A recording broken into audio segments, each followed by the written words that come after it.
Une mineure décède par arme à feu à Saint-Vallier. Tourisme Montmagny-les-Îles, une journée pour unir, inspirer et préparer l'avenir. Une soirée du mérite éclatante, 40 récipiendaires honorés à Montmagny.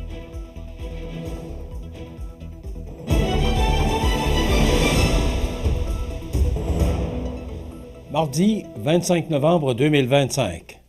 Bonjour mesdames et messieurs, bienvenue à votre bulletin d'actualité sur le réseau de télévision CEMA TV. Un drame s'est terminé par le décès par arme à feu d'une personne mineure dans une résidence située sur le chemin Valleyville à Saint-Vallier dimanche après-midi. Les policiers de la Sûreté du Québec du poste de la MRC de Bellechasse se sont déplacés sur les lieux vers 16 heures et y ont trouvé 2 personnes gravement blessées, dont une inanimée. Celle-ci a été transportée dans un centre hospitalier où son décès a été malheureusement constaté dimanche soir. Il s'agit d'une personne d'âge mineur. L'autre victime portait des blessures importantes mais ne met pas sa vie en danger. Elle a été également emmenée à l'hôpital. Les enquêteurs du service des crimes contre la personne et des techniciens en identité judiciaire ont été mandatés afin de faire la lumière sur l'événement et l'enquête est toujours en cours. Selon l'agent Frédéric Deshaies du service des communications de la Sûreté du Québec, les policiers ne peuvent pas encore déterminer les circonstances ayant causé les blessures, mais ceux-ci écartent l'hypothèse de faire partie du conflit des violences armées reliées au trafic de stupéfiants. À l'occasion de son rendez-vous biannuel Tourisme Montmagny-les-Îles a regroupé une trentaine d'acteurs et d'actrices du milieu touristique au bistrot d'érable à Sainte-Lucie-de-Beauregard. Cette rencontre, à la fois conviviale et stratégique, a permis de brosser un portrait détaillé de la saison 2025 tout en jetant les bases des actions à venir. La journée, entièrement consacrée au développement et au rayonnement de la destination, a aussi offert aux participants une immersion dans les attraits forts du tourisme hivernal du territoire. L'année 2025 a été marquée par les nouvelles initiatives destinées à soutenir et mieux outiller les intervenants touristiques. Parmi celles-ci, des formations gratuites en marketing numérique ont été proposées afin d'aider les entreprises à renforcer leur présence en ligne.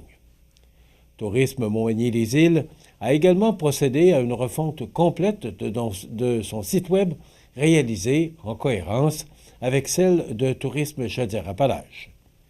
Une nouvelle section dédiée uniquement au tourisme a été intégrée au site de la MRC de Montmagny, renforçant la cohésion et la visibilité numérique de la destination.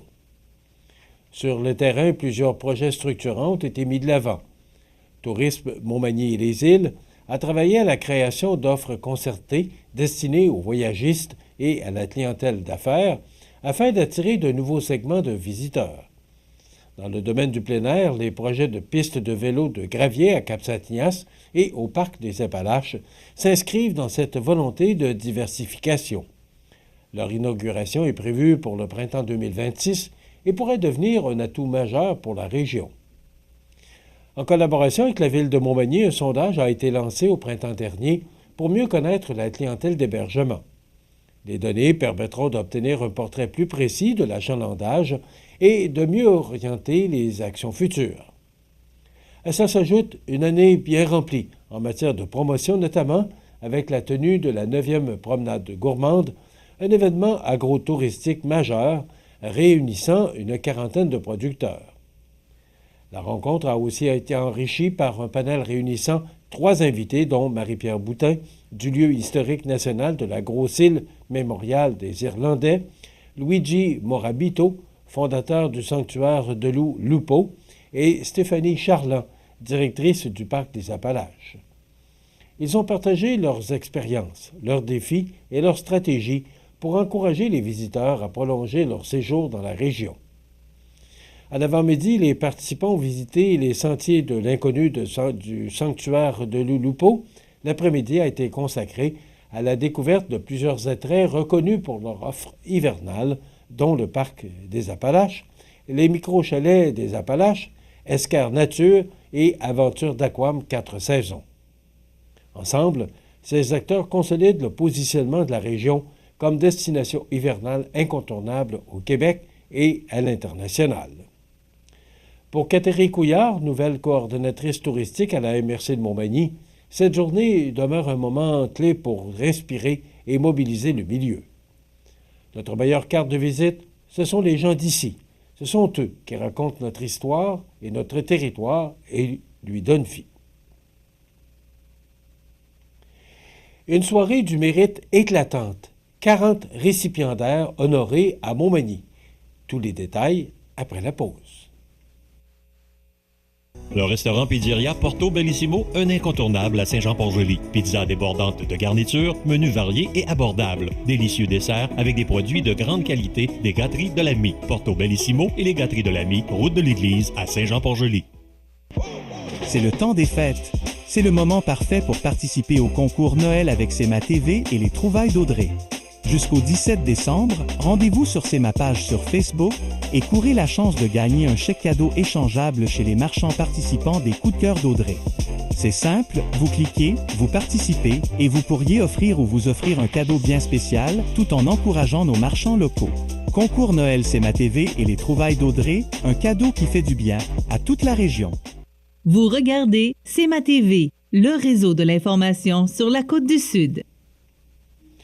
Lors de la 9e édition de la Soirée du mérite sportif et culturel présentée le 20 novembre dernier à l'Espace citoyen, pas moins de 40 mérites ont été remis afin de souligner l'engagement, le talent et les réalisations d'athlètes, d'artistes, d'équipes et d'organismes de toute la région. L'événement, organisé tous les 2 ans par la Ville et la MRC de Montmagny, a également été l'occasion de rendre un hommage posthume particulièrement émouvant à Marc Couillard, lauréat du mérite bâtisseur, reconnu pour son leadership, son implication exemplaire et sa vision rassembleuse. Dans la catégorie dépassement individuel, 14 récipiendaires ont été honorés. En natation, les performances de Mélodie Simard et Maxime Légaré se sont démarquées.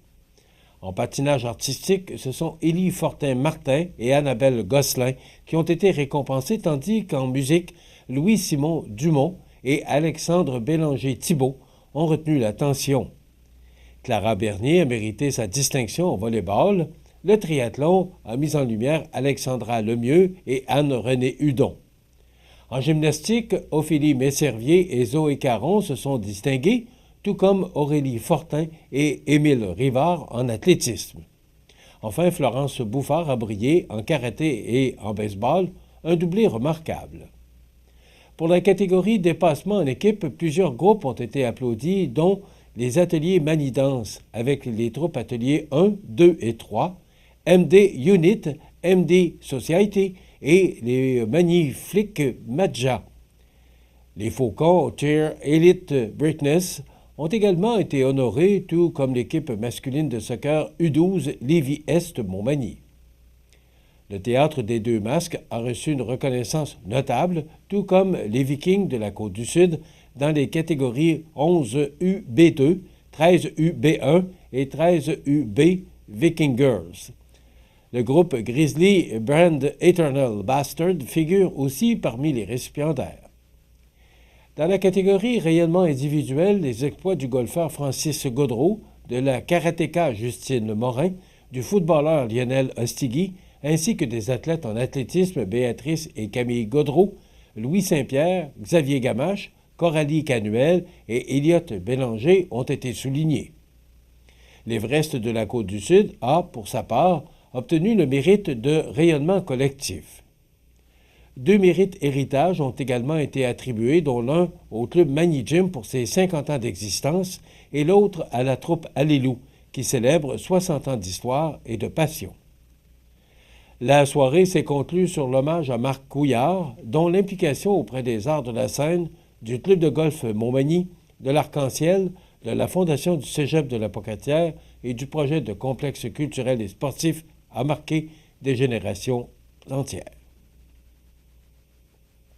Enfin, le député de Côte-du-Sud, Mathieu Rivet, annonce l'arrivée d'Hamilton Sidad au sein de son équipe à titre d'attaché politique et entrait officiellement en fonction le 24 novembre 2025. Dans ses nouvelles responsabilités, M. Sidad aura pour mandat d'appuyer l'équipe du député dans le suivi des dossiers locaux, l'accompagnement des citoyens ainsi que la représentation sur le terrain dans l'ensemble des municipalités de la circonscription. Son rôle sera donc central pour maintenir un lien étroit avec la population et les organisations du territoire. Mathieu Rivet décrit son nouvel attaché comme une personne animée d'une énergie positive, dotée d'un grand respect et le désir sincère de servir les gens d'ici. Selon lui, cette nomination permettra de renforcer la proximité avec les municipalités et d'améliorer l'accessibilité du bureau pour les citoyens comme pour les organismes locaux. Reconnu pour sa rigueur, son écoute et sa capacité à travailler en équipe, Hamilton Sidad contribuera, notamment, à la préparation des dossiers politiques, aux rencontres avec les acteurs du milieu et au traitement des demandes citoyennes. Il affirme être honoré de se joindre à l'équipe et souhaite être présent et disponible pour les réalités des communautés de Montmagny, Lillet et Kamouraska. Le bureau du député se réjouit de cette nomination qui s'inscrit dans une volonté constante de demeurer près des gens, de soutenir les initiatives locales et d'accompagner les citoyens avec respect, efficacité et humanité.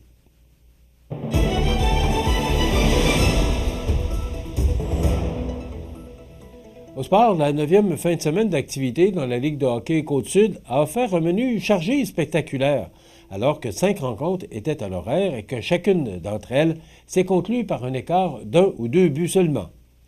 2 matchs ont même nécessité la prolongation, signe d'une compétition plus serrée que jamais au sein des 2 sections.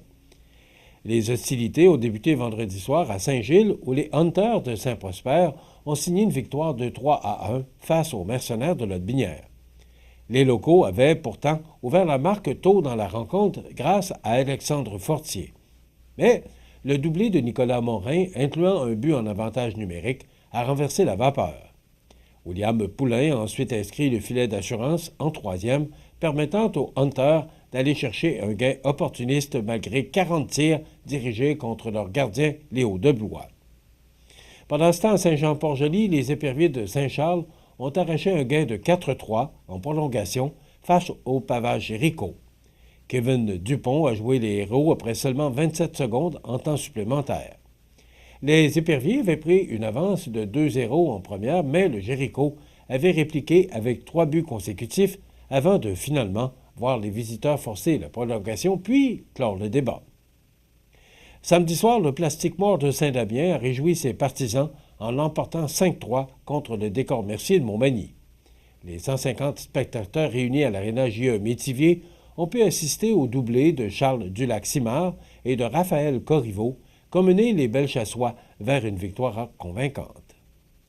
Dimanche, le Pavage Jéricho a pris sa revanche sur le Family Prix de Saint-Joseph, l'emportant 4-3 dans un match disputé devant 368 spectateurs. 2 buts rapides en début de 3e période ont permis aux visiteurs d'imposer leur rythme avant que Frédéric Dionne ne scelle le pointage dans un filet désert. Enfin, le week-end s'est conclu à Sainte-Marie, où le Giovannina a arraché une victoire de 3-2 en prolongation contre les Éperviers. Alexis Côté a tranché le débat à 1 minute 45 en surtemps. Après 5 duels, le classement demeure extrêmement compact. Saint-Jean-Port-Joli domine la section Est avec 13 points, suivi de près par Saint-Damien avec 12 points. Dans l'Ouest, Lotbinière et Saint-Joseph mènent à 11 points. Montmagny, Sainte-Marie, Saint-Charles et Saint-Prosper restent tout près, rendant chaque match déterminant. Le prochain week-end s'annonce tout aussi chargé avec 5 autres rencontres prévues du 28 au 30 novembre. Voilà ce qui complète votre bulletin d'actualité de ce mardi 25 novembre. En passant, c'est la fête de la Sainte-Catherine aujourd'hui. On se rappelle toujours de cette journée mémorable, surtout pour le moment où on allait à l'école. Alors voilà, dans quelques instants, on vous propose une rencontre avec Mme Anne-Christine Charret, qui est la nouvelle directrice générale de la Chambre de commerce Kamouraska-Lillet. Et justement, Hamilton Sidad sera avec nous pour nous parler de son passage dans le nord du Québec, l'expérience qu'il a vécue et son retour dans notre belle région. Audrey Saint-Pierre nous fera part des trouvailles de la boutique Cherlou. Il y aura la chronique La Poupanière parce qu'on a un petit bébé à vous présenter. Et en fin d'émission, les grands titres de l'actualité. Je vous souhaite donc une excellente émission à notre antenne.